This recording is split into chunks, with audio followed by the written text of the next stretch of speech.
What's up, plant fam? Check out this sweet book I found at an antique shop back home in Indiana over the holidays. I got it for myself, a little stocking stuffer. A book about houseplants written in 1963. They have some really interesting plants listed in here, everything from like acanthus, like a bear's breech, to milkweeds or viburnums. Things I never thought would be a good houseplant, but I'm going to read this and let you know if they're worth growing inside. So stay tuned over the coming months as I hope to share some things that I learned. Anyways, this video, I wanted to go through some of my favorite places where I like to buy plants and some of the pros and cons of each of these locations. So the first spot that I want to talk about, I got to go with the low-hanging fruit beginning. I got to start with the low-hanging fruit because it's somewhere that I know many of you guys shop as well, and that would be the box stores, you know, our Home Depots and Lowe's. I definitely buy plants there. I have a lot of plants in my garden, and not everything is a rare plant. I have some filler plants like, you know, classic spider plant, some snake plants. Those locations are great for filler plants because the prices can't be beat. You know, I've got to give it to them. They're big stores, they give good prices. So that's one of the pros. You can find really cheap plants. Cons would obviously be the staff is not knowledgeable, so don't go there with questions in hand because they will not give you a satisfactory answer. If you had other experiences, type comment, let me know. I have not. Although I have found other plant people there and I always talk to them and I do learn from that. Another pro of the box stores would be you can find some interesting plants. If you have a good eye for good plants, like I know you guys do, that's why you're here watching, you can find some really cool stuff. Check this out. This is like a really dark maroon, almost black flowering anthurium. Look at the gorgeous foliage. I got this at Home Depot for $7 last summer. And this is one of my favorite plants in my garden. It reminds me of seeing the black flowered anthuriums outside of Medellin, Colombia with my darling Samantha, who is currently filming right now. Another kind of, you know, when you're looking about fillers, and so Samantha, show them the poinsettia I have outside. I'm allowing it to go to rest. It's the new year, I don't really want it around anymore, so I'm letting it die a slow, actually fast death.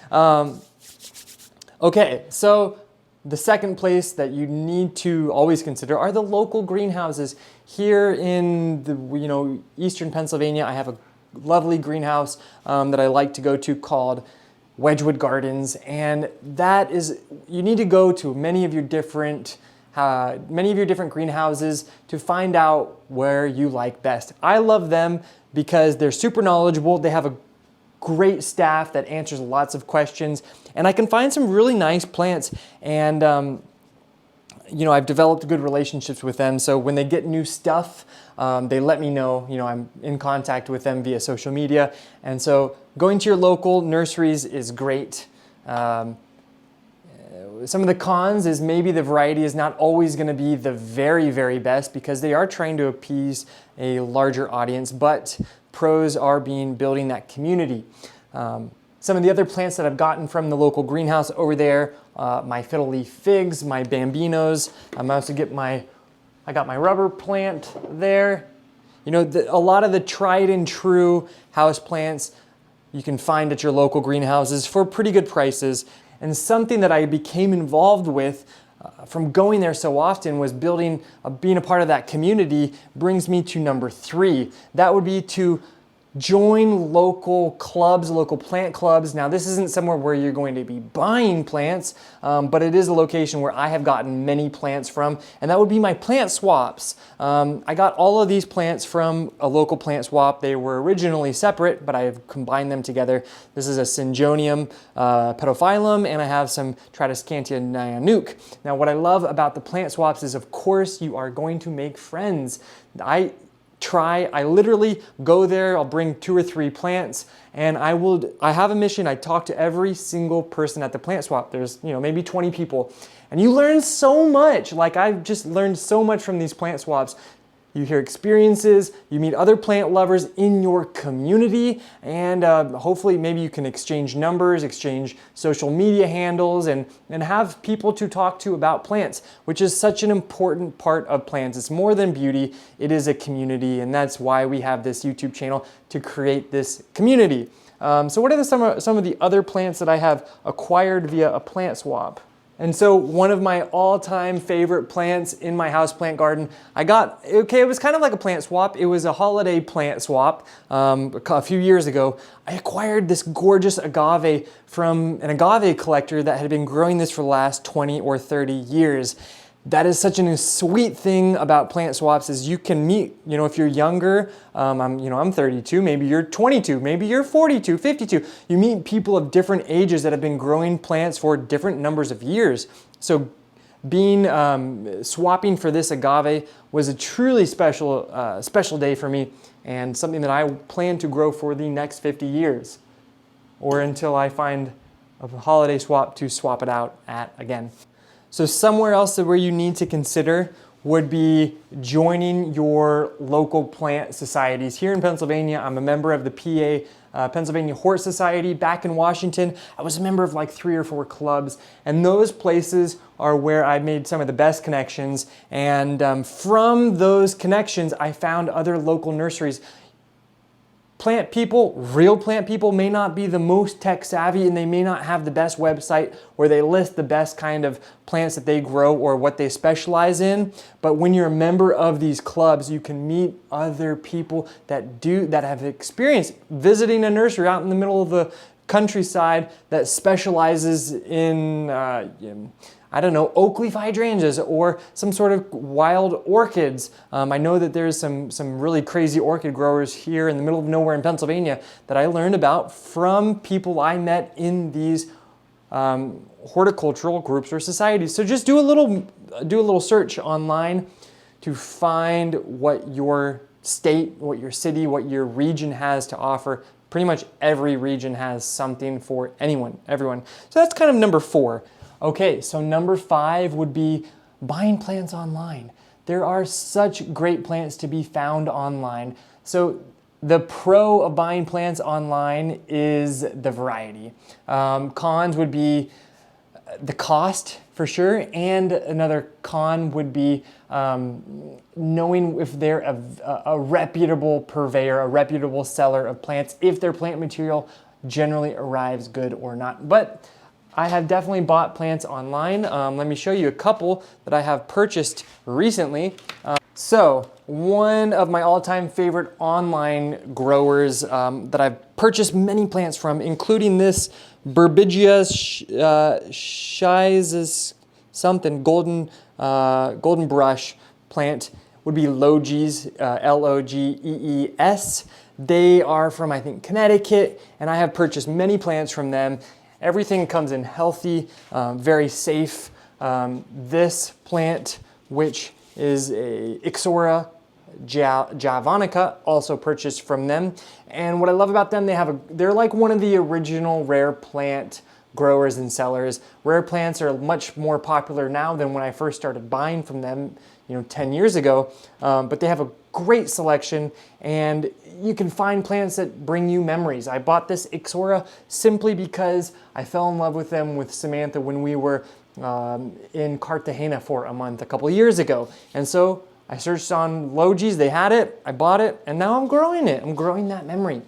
Another website that I have used recently is, it's called, what is it called? Aroidmarket.com. It's a grower out of Indonesia.